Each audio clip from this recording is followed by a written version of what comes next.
Doctor Archana Kumari, Sanskrit विभाग, राजकीय महाविद्यालय बौनकला से। विद्यार्थियों, आज हम बीए प्रथम वर्ष के द्वितीय सेमेस्टर के प्रथम अध्याय दूत वाक्यम का अध्ययन करेंगे। दूत वाक्यम भास के द्वारा लिखा गया नाटक है, जिसे महाभारत के उद्योग पर्व भगवत नान पर्व से ग्रहण किया गया है। आज हम दूत वाक्यम नाटक के सार का वर्णन करेंगे। प्रथम, दुर्योधन को अपने राजाओं से मंत्र न करना। नाटक के प्रथम अध्याय में दुर्योधन सभी राजाओं को अपनी मंत्रशाला में बुलाता है और उनसे अपने युद्ध की तैयारी के लिए मंत्रणा करता है। प्रारंभ नाटक का मंगलाचरण से होता है। दुर्योधन की आज्ञा से सेवक सभा भवन का निर्माण कर रहा है। कांचकी और बादनारायण द्वारपालों से आकर कहते हैं कि राजा दुर्योधन ने सभी राजाओं के साथ मंत्रणा करना चाहते हैं, अतः उन्हें बुलाया जाए। संपूर्ण राजमंडल आ जाता है तथा दुर्योधन के निवेदन पर मंत्रशाला में प्रवेश करता है। दुर्योधन सभी का यथोचित आसन पर बिठाता है। वह सभी उपस्थित राजाओं से मंत्रणा करता है कि हमारी एकादश अक्षौणी सेना का सेनापति कौन बनने योग्य है। शकुनी द्वारा भीष्म पितामह के नाम को प्रस्तावित करने पर सभी एकमत से सहमत हो जाते हैं। उसी समय पुरुषोत्तम श्री कृष्ण का दुर्योधन के समीप आने की सूचना देना। कांचकी बादनारायण मंत्रशाला में प्रवेश कर दुर्योधन को सूचित करते हैं कि पांडवों के शिविर से दूत के रूप में भगवान नारायण श्री कृष्ण आए हैं। कांचकी की श्री कृष्ण के प्रति सम्मान जनक शब्दों का प्रयोग करने से दुर्योधन क्रुद्ध हो जाता है तथा कांचकी से कहता है, क्या कंस का सेवक दामोदर, वह गोपाल तेरा पुरुषोत्तम है? राजा के पास रहने पर भी तुम्हें व्यवहार करना नहीं आता। कांचकी उससे क्षमा याचना करता है। तब दुर्योधन मंत्रशाला में विराजमान राजाओं से पूछता है कि दूत में के रूप में आए हुए कृष्ण के साथ कैसा व्यवहार करना चाहिए। सभी एक स्वर से श्री कृष्ण के साथ सद्व्यवहार का परामर्श देते हैं, जिसे दुर्योधन अस्वीकार कर अपना निर्णय सुनाता है कि हमें कृष्ण को बंदी बनाना है। आगे दुर्योधन का चित्रपट का दर्शन करना। दुर्योधन श्री कृष्ण को किसी भी रूप में सम्मान नहीं देना चाहता, अतः वह सभा भवन में उपस्थित राजाओं को आदेश देता है कि यदि कोई भी राजा केशव के सम्मान में उठेगा तो उसे वह 12 स्वर्ण भार दंड दिया जाएगा। तत्पश्चात वह बादनारायण से द्रौपदी के चीरहरण का चित्र मंगवाता है, ताकि उसको देखने के बहाने उसे भी श्री कृष्ण के सम्मान में उठना न पड़े। चित्र में दुशासन द्वारा द्रौपदी चीरहरण तथा उसको देखकर उत्तेजित हुए भीम, अर्जुन, नकुल, सहदेव की भाग भंगिमा तथा युधिष्ठिर द्वारा उन्हें शांत करने का चित्रित है। श्री कृष्ण का सभा में प्रवेश करना। श्री कृष्ण कांचकी बादनारायण के साथ दुर्योधन के सभा भवन में प्रवेश करते हैं। वे दुर्योधन के दुराचरण के कारण होने वाले कुरुवंश के विनाश पर विचार करते हैं। सभा भवन में प्रवेश करते ही राजा घबराहट के साथ उठ खड़े होते हैं तथा श्री कृष्ण के कहने पर अपने अपने आसन पर बैठ जाते हैं। दुर्योधन श्री कृष्ण के सम्मान में खड़े राजाओं को देखकर क्रोध करता है तथा स्वयं भी सिंहासन से गिर जाता है। श्री कृष्ण वहां रखे चित्रपट को देखते हैं और उसमें द्रौपदी के चीरहरण का दृश्य देखकर उसे हटाने के लिए कहते हैं। दुर्योधन की आज्ञा से बादनारायण चित्रपट को हटा देता है। श्री कृष्ण और दुर्योधन में फिर संवाद होता है। दुर्योधन श्री कृष्ण से युधिष्ठिर आदि पांडवों की कुशलता के विषय में पूछते हैं। श्री कृष्ण पांडवों की कुशलता आदि बताने के साथ ही उनका दाएं भाग यानी पैतृक धन देने की बात भी कहते हैं। इस पर दुर्योधन कहता है कि मेरे चाचा पांडु तो किंदम मुनि के श्राप के कारण संतानहीन ही दिवंगत हो गए थे, अतः युधिष्ठिर का पैतृक धन पर में कोई अधिकार नहीं बनता। श्री कृष्ण दुर्योधन की मूर्खतापूर्ण तर्क को अपने बुद्धि कौशल से काट देते हैं और उसे चेतावनी देते हैं कि यदि वह बैर को बढ़ाएगा तो कुरुवंश का युद्ध में नाश हो जाएगा, अतः प्रेम से मांगे गए राज्य का भाग पांडवों को दे दे। दुर्योधन अनेक तर्क कुतर्क करता है, परंतु पांडवों को उनका राज्य भाग देना स्वीकार नहीं करता। श्री कृष्ण दुर्योधन के सभा भवन से जाने लगते हैं।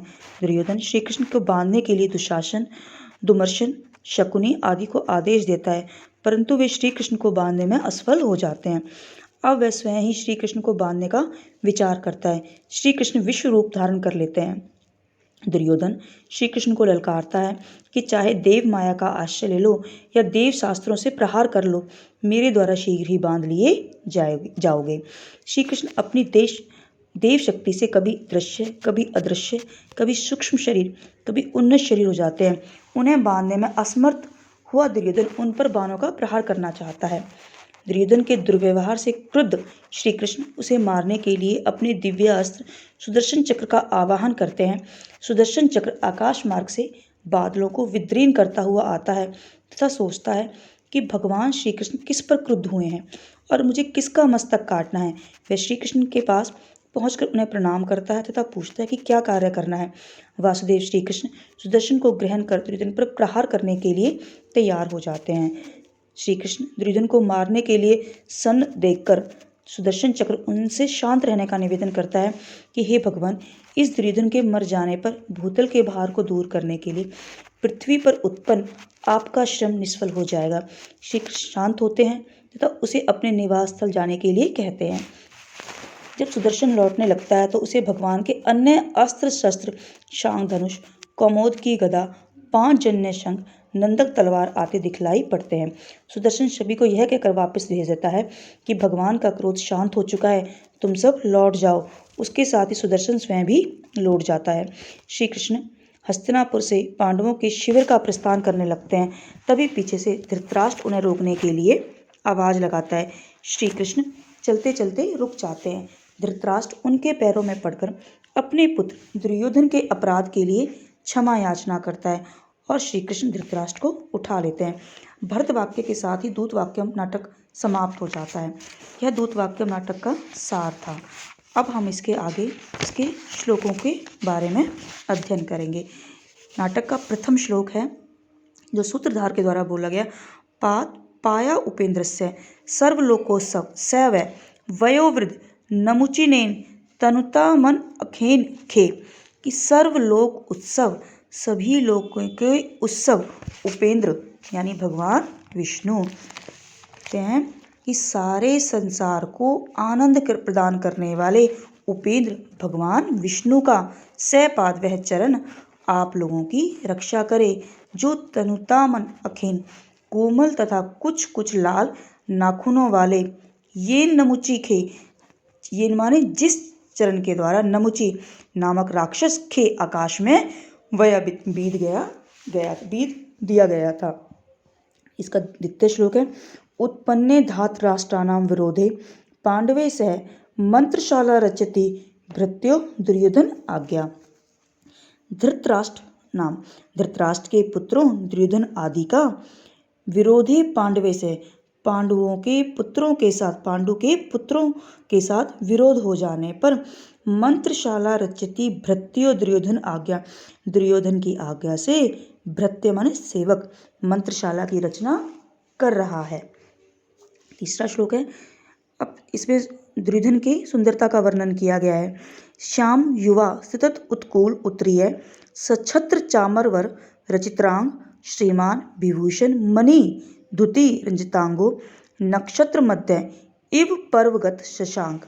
श्याम माने सांवला, युवा युवक, सांवला युवक, श्वेत सितत उत्कूल उत्तरीय यानी श्वेत रेशमीय उत्तरीय को धारण करने वाला, सछत्र चामरवर सुंदर छत्र और चामर से श्रेष्ठ, रचित्रांग यानी अंगराग से अलंकृत, श्रीमान यानी शोभा संपन्न, विभूषण मणि धुति रंजितांग आभूषण की मणियों से कांति को बढ़ाने वाला, नक्षत्र इव पर्वगत शशांक नक्षत्रों के बीच मानो पूर्णिमा में स्थित चंद्रमा के समान सुशोभित हो रहा है। अर्थात दुर्योधन श्याम वर्ण है, युवा है, श्वेत रेशमी वस्त्र को धारण करने वाला है, सुंदर छत्र और चामर से श्रेष्ठ, अंगराग से अलंकृत, लक्ष्मी से संपन्न, आभूषण की मणियों की कांति से सुशोभित शरीर वाला एवं नक्षत्रों के बीच पूर्णिमा के चंद्रमा के समान सुशोभित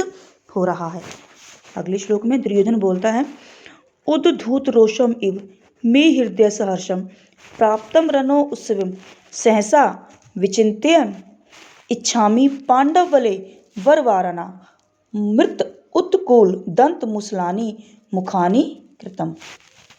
दुर्योधन कहता है सहसा यानी अचानक प्राप्त हुए इस रण रूपी उत्सव को विचिन्त्य विचार करके, उद्धूत रोषम में हृदय सहर्षम उन्नत यानी बढ़े हुए क्रोध वाला मेरा हृदय प्रसन्नता को प्राप्त हो गया है।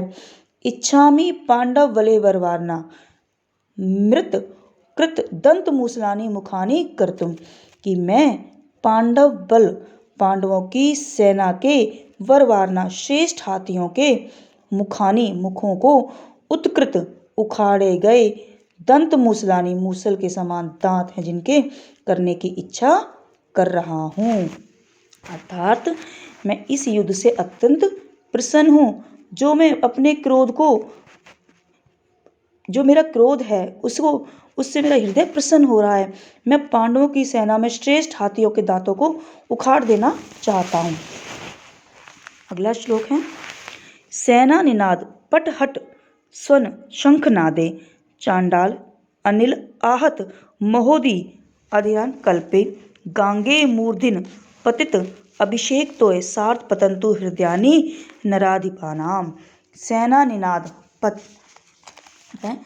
सेकंड लाइन से है, चंड अनिल आहत यानी भयंकर वायु, अनिल माने वायु, भयंकर वायु से प्रताड़ित, महोदधि नाद कल्पे महासागर के गर्जन के समान, सेना निनाद पट हस्वन शंख नादे सेनाओं के निनाद यानी कोलाहल से, पटहट यानी नगाड़ों की घोष और शंखनाद और शंख के नाद से गांगे मूर्धन गंगा पुत्र भीष्म के सिर पर गिरते हुए अभिषेक्तोय सार्धम अभिषेक के जलों के साथ राजाओं के हृदय भी गिरे। फिर से देखिए, तेज वायु से प्रताड़ित महासागर के गर्जन के समान, सेनाओं के कोलाहल, नगाड़ों के घोष, शंख के नाद के साथ गंगे पुत्र भीष्म के सिर से गिरते हुए अभिषेक के जल के साथ शत्रु पक्ष यानी शत्रुओं के राजाओं के हृदय भी गिरे। अर्थात उनका उत्साह भी ठंडा हो गया। कि इसका मतलब ये है कि गंगे पुत्र भीष्म पितामह को उन्होंने अपना सेनापति नियुक्त कर दिया। इसके आगे हम अगली कक्षा में पढ़ेंगे। धन्यवाद।